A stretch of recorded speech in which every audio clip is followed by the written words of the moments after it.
J'ai fêté mes 26 ans récemment, on a passé le quart de siècle. C'est l'occasion généralement de faire un petit peu le point dans sa vie en général. Et en ce qui concerne la mode, je me suis dit que j'aurais bien aimé qu'on me dise dans quelle pièce investir avant mes 25 ans. Il y a plusieurs moments dans la vie où on a envie de remettre tout à plat dans son vestiaire. La première fois, c'est au début du collège, tu veux plus être habillé par tes parents pour t'intégrer, t'es un grand maintenant. Jusqu'au lycée, où on commence à vouloir se démarquer un peu plus. Et enfin, il y a le supérieur, où on essaye de maturer son style pour plus passer pour un gamin. Et enfin, vers le milieu de la vingtaine, donc vers 25 ans, on a tous à peu près fini nos études et on rentre dans la vie active. On a déjà eu quelques stages, quelques petites expériences comme ça, mais là c'est vraiment le premier boulot et c'est un nouveau chapitre plus long qui s'ouvre. Et de fait, il y a une certaine pression à avoir un vestiaire plus adulte, plus professionnel, même si évidemment ça dépend du secteur. Cette vidéo, elle est pour tous ceux qui sont en plein dedans comme moi ou pour ceux qui sont un peu malins et qui souhaiteraient prendre un peu d'avance. Je voudrais donc partager avec vous une dizaine de pièces dans lesquelles j'investirai un petit peu plus et qui ont un véritable impact sur votre allure et qui vous permettraient d'ouvrir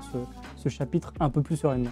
Évidemment, je vais plutôt développer sur un vestiaire habillé, mais je vais glisser quand même quelques alternatives plus décontractées pour ceux qui évoluent dans un secteur moins formel. Parlons d'abord des costumes. C'est toujours une souffrance parce que c'est un gros pôle de dépenses à chaque fois. Mais que vous portiez le costume au quotidien ou non, je pense que chacun devrait avoir au moins un beau costume dans son vestiaire. Et si c'est possible, de le faire réaliser en demi-mesure. Certaines personnes ont le physique parfait pour rentrer dans des gabarits de prêt-à-porter, mais c'est vraiment pas le cas de tout le monde.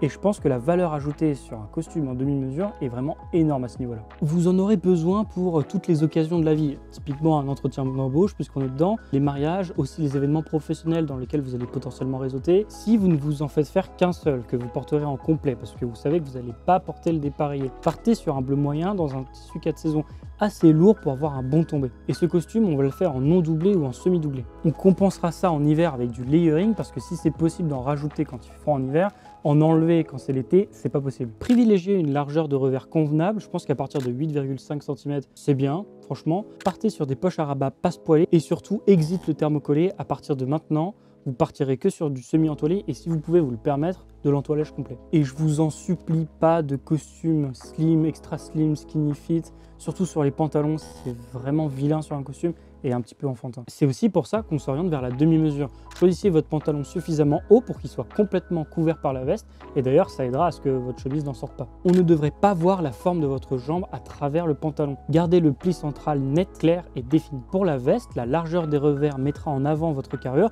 Vous n'avez pas besoin qu'il soit étriqué à la taille, ça ne sert strictement à rien. Normalement, vous devriez pouvoir glisser un point entre la veste et votre corps. Je ne vais pas parler des pantalons habillés puisque normalement vous aurez votre costume et vous allez le porter en complet et surtout si vous ne le portez pas souvent. En revanche, si vous évoluez dans un cadre de bureau, vous allez avoir besoin d'avoir une petite rotation au moins et là, on va aller chercher par saisonnalité. On a d'abord la demi-saison, ensuite on va aller chercher l'été, puis enfin l'hiver. Et si c'est votre cas de figure, privilégiez plutôt les poches plaquées. Ça vous permettra de faire des tenues dépareillées et d'élargir la polyvalence de votre vestiaire, si tant est que les textures entre les différentes pièces ne soient pas trop éloignées. Par exemple, un cavalerie twill pour l'hiver plutôt qu'une flanelle ou un coton pour l'été plutôt qu'un lin, ça permettra de faire des ensembles un petit peu plus cohérents en termes de texture. Un bleu moyen 4 saisons, un gris pour l'hiver et un beige pour l'été, si vous souhaitez pousser au maximum les possibilités, c'est super. Sinon, un autre bleu pour l'été, si vous êtes un peu plus conservateur. Et un gris clair peut être aussi une très bonne idée. Pour vos pantalons décontractés, c'est un peu comme vous voulez. Vous partirez plutôt sur au moins un jean, brut ou délavé, c'est comme vous voulez. Mais là, vous allez peut-être pouvoir monter en gamme. Ça dépend de votre vestiaire, ça dépend de vous. Peut-être que vous allez vouloir plus de pantalons décontractés ou plus de pantalons habillés. J'en porte pas tant que ça, puisque j'ai un vestiaire qui est assez habillé, donc j'ai beaucoup de roulements. Mes jeans, je les cherche plutôt en fripe. Mais si jamais vous voulez aller un petit peu plus loin, vous pouvez aller voir Naked and Famous, Edwins, Brandon Brown. Je pense que c'est déjà pas mal pour débuter. Pareil, question de cohérence et de proportion aussi.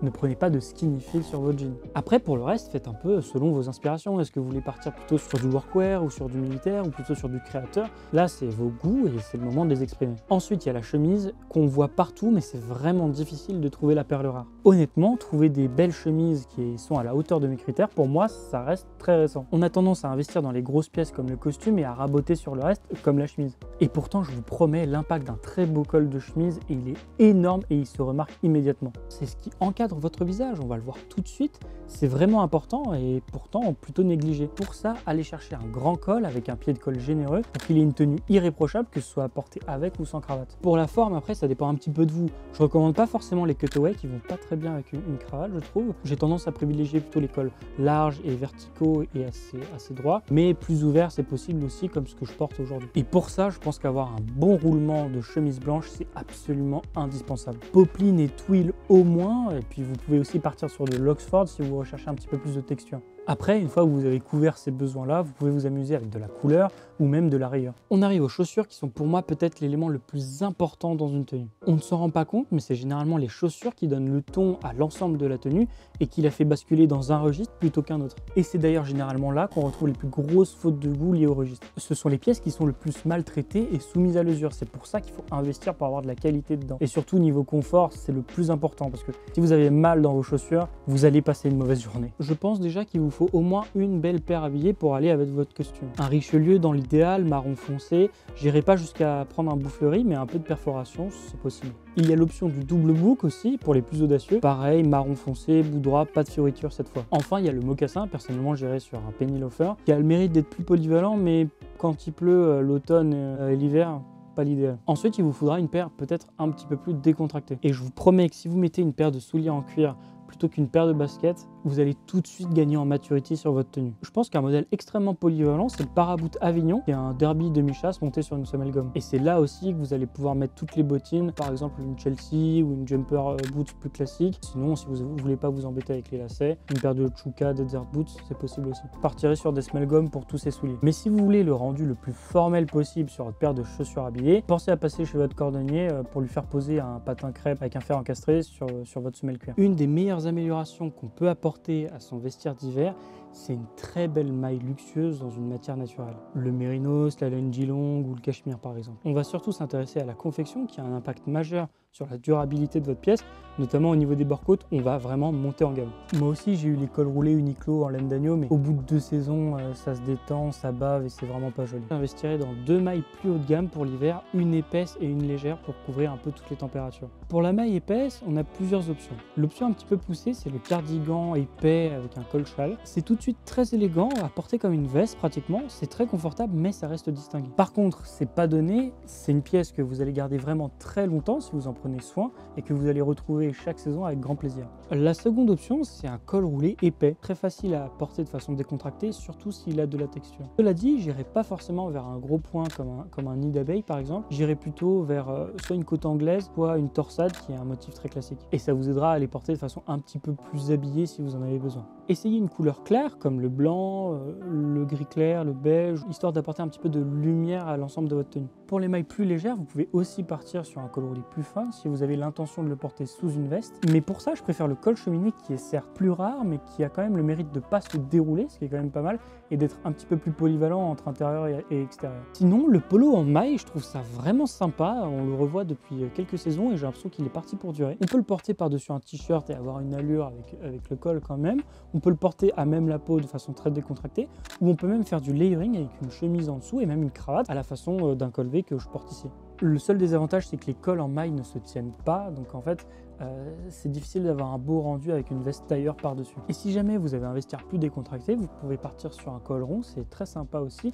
Pareil, côte anglaise, je pense que c'est une bonne idée. Sinon, si vous voulez un petit peu plus de texture, le Shaggy Dog, c'est super à avoir dans toutes les couleurs. Le dernier pôle de dépense qui fait vraiment grincer les dents, c'est l'outerwear, donc les manteaux et les blousons. Pour les manteaux, il vous en faut au moins un formel qui ira avec votre costume. J'opterai pour un par-dessus croisé, puisque votre costume sera droit, donc on n'aura pas trop de croisés à ce niveau-là. C'est élégant, c'est très joli, et puis aussi ça a l'avantage de vous tenir un petit peu plus chaud. Si vous vous sentez d'investir vraiment dans cette pièce, je pense qu'il n'y a rien de plus élégant qu'un polo / ulster coat beige, en cachemire ou en chameau, qui a l'avantage quand même de pouvoir se porter dans des registres un petit peu plus décontractés aussi. Le caban, c'est aussi une bonne idée si vous avez besoin d'un manteau chaud mais décontracté. Par contre, ça ne se portera pas avec un costume.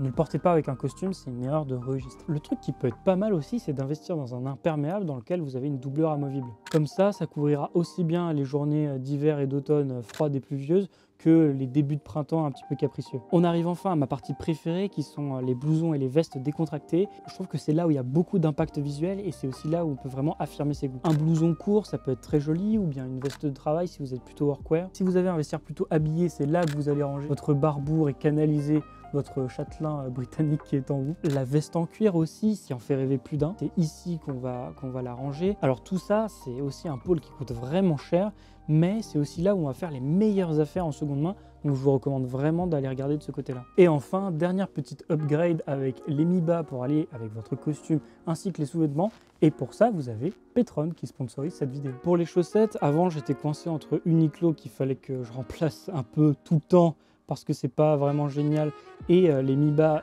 d'extrêmement bonne qualité mais qui coûtent un bras ou un pied en l'occurrence. Petron, je trouve que c'est vraiment le bon entre deux parce que comme ils ont une politique de tarifs dégressifs toute l'année, en fait vous faites votre stock une fois par an et puis ensuite vous y pensez plus, quoi. Pour leur mi-bas, ils vont faire chez Filmar en Italie, donc il y a une excellente référence là, il n'y a vraiment pas de souci à ce niveau là. Quant aux boxers, je vous avoue que je m'en foutais un peu, j'étais team Uniqlo pareil, mais j'étais quand même curieux de tester Petron parce qu'ils ont développé leur propre matière, ce qui est rarissime. Alors, vous le prenez comme vous voulez, parce que bon, ils ont sponsorisé cette vidéo, donc vous n'êtes pas obligé de me croire, mais franchement, ils sont pas mal. Donc, si vous êtes convaincu ou que vous ne me faites pas confiance et que vous voulez vérifier par vous-même, je vous laisse un lien dans la description et en commentaire sur lequel je ne touche pas de commission. Donc, allez-y. Encore merci à Petron d'avoir sponsorisé cette vidéo. Dites-moi en commentaire quelles sont les pièces dans lesquelles vous avez investi à tort ou à raison. On pourrait même en faire une autre vidéo. Je pense que ça pourrait être intéressant. Et sur ce, je vous dis à très bientôt pour votre rendez-vous style sur Art of Style.